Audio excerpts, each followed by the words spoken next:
Estás a punto de ver un fragmento del podcast La vida es bella. Encontrarás los enlaces en la descripción de este vídeo. Os traigo, como ya sabéis, una de las películas desde mi punto de vista más influyentes del cine europeo y del cine fantástico europeo del siglo XXI, que es Déjame entrar. Y sí, aunque no lo veamos todos de esta manera, se puede decir objetivamente que así fue, porque además Déjame entrar fue una de las nominadas al Oscar en su año, triunfadora allá por donde iba, película que ha sido reversionada 2 años después en Estados Unidos con su remake, y una obra en general que dio mucho que hablar en 2008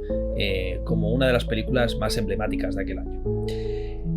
Está basada en la novela del sueco, no voy a decir el nombre, pero más o menos algo así como le vamos a llamar John. Aquí lo tenemos. Vale. Bueno, se llama John, pero luego ya, bueno, no sé por qué se ve al revés, pero bueno, aquí le vemos. John Ajvide Lindqvist, más o menos. Es una película que reinterpreta el mito vampírico desde una perspectiva mucho más íntima y personal, alejándose de los típicos clichés del género de terror para ofrecer una historia que nos habla más bien de la soledad, el bullying y el descubrimiento de la identidad de uno mismo, sobre todo en esa edad donde estamos entrando en la adolescencia.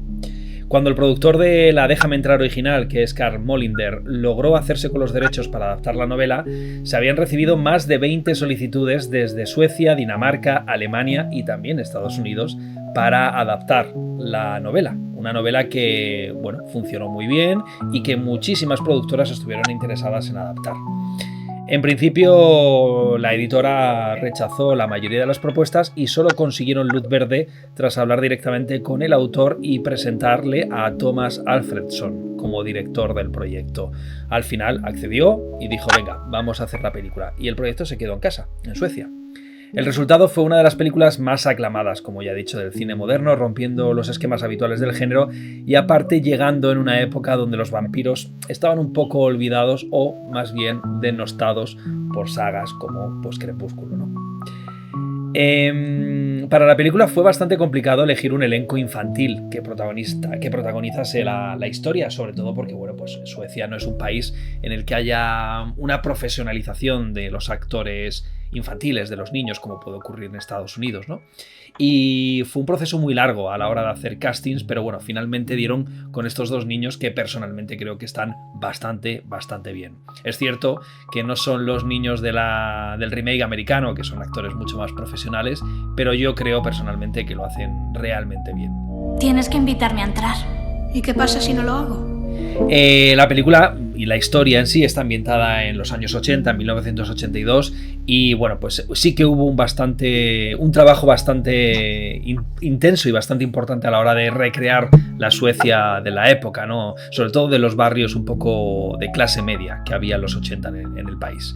Y aunque la película usa efectos prácticos en su mayoría, también hay cierto CGI, que supongo que esto lo comentaremos en el debate, que a día de hoy canta bastante, pero es que ya cantaba entonces. Y sí que es posiblemente una de las peores decisiones que tiene la película desde mi punto de vista, porque esto es una demostración, una vez más, de que cuando se hacen uso de efectos prácticos no envejecen, como por ejemplo esa escena de la piscina, que es maravillosa, con una coreografía excelente, donde se hace uso de prótesis y poco más, mientras que las secuencias donde vemos uso de CGI, pues bueno, no han envejecido nada bien. Pero como digo, ya en su momento cantaban, ¿eh? Como ya hemos dicho, pues la película está basada en una novela que, por cierto, aunque yo no soy un gran lector, sí que me la leí porque la película me gustó tanto, me fascinó tanto, que dije, yo necesito saber más de este universo, y cuando escuché comentarios sobre es que la novela va más allá, dije, bueno, pues a por ella. Y me compré esta edición coleccionista que venía con los extras, la clásica película completa, los extras y demás,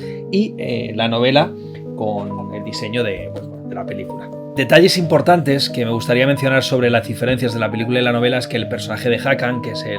este hombre que acompaña a Ellie durante toda la historia, que entendemos que lleva acompañando toda su vida, es un profesor que, bueno, pues tiene una cierta obsesión con los niños. Básicamente es un pedófilo o es una especie de acosador, lo que le da unas capas de bastante perturbadoras a la historia y sobre todo al personaje, ¿no? Que aquí en la película simplemente es alguien que le ayuda, que entendemos que en algún momento de la vida de Ellie fue un interés romántico, al igual que lo es el niño, que lo es Oscar, pero sí que es verdad que en el libro se profundiza bastante en temas como la pedofilia con este personaje.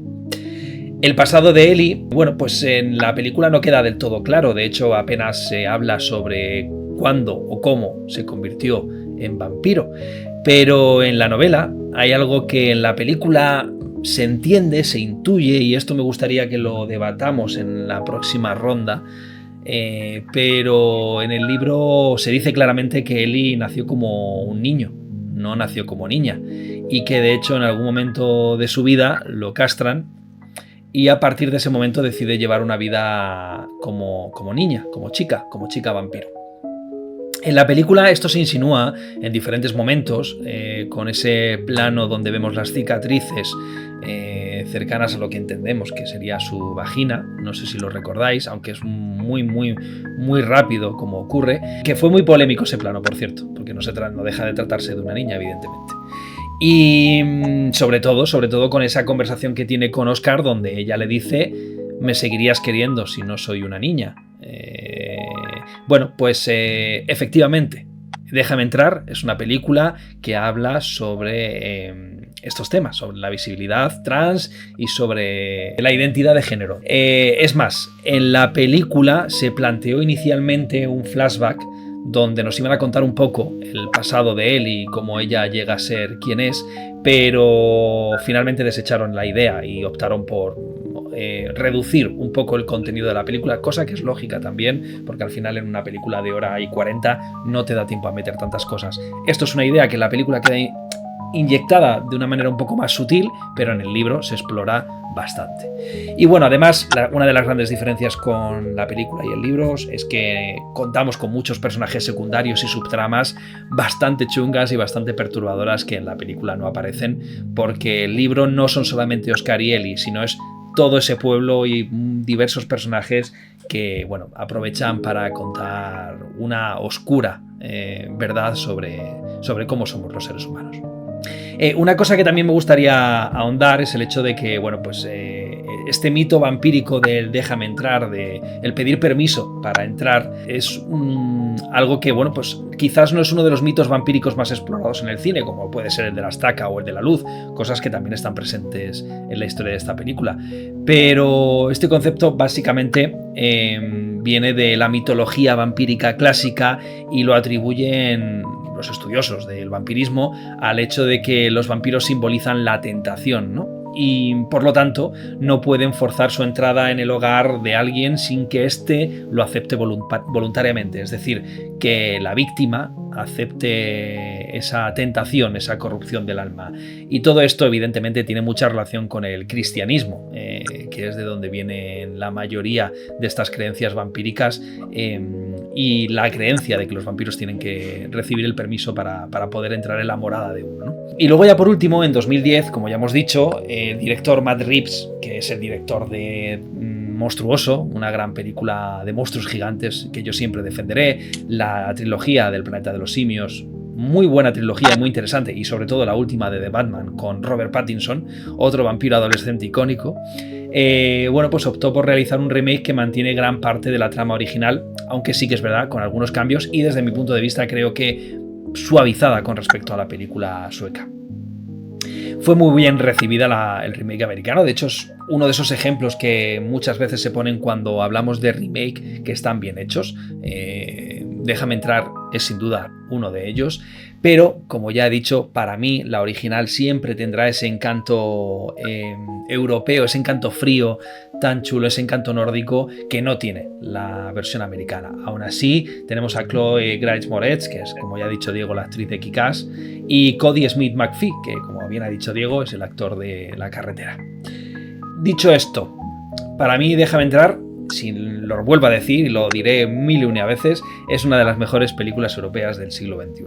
Una obra de una belleza sin igual, igualada solo por su crudeza y su violencia. Una película que retrata la belleza de vivir, pero también, a pesar de todo ello, las miserias, la falsedad y la violencia del ser humano.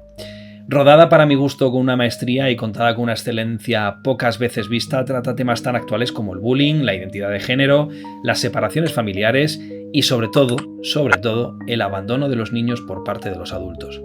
Es una de las mejores películas que han tocado el tema vampírico, alejándose del romanticismo tradicional para mostrar un terror mucho más humano y mucho más real. Tanto un drama desgarrador como una película de terror, Déjame entrar es un cóctel explosivo de emociones, rodeado de un envoltorio visual y narrativo,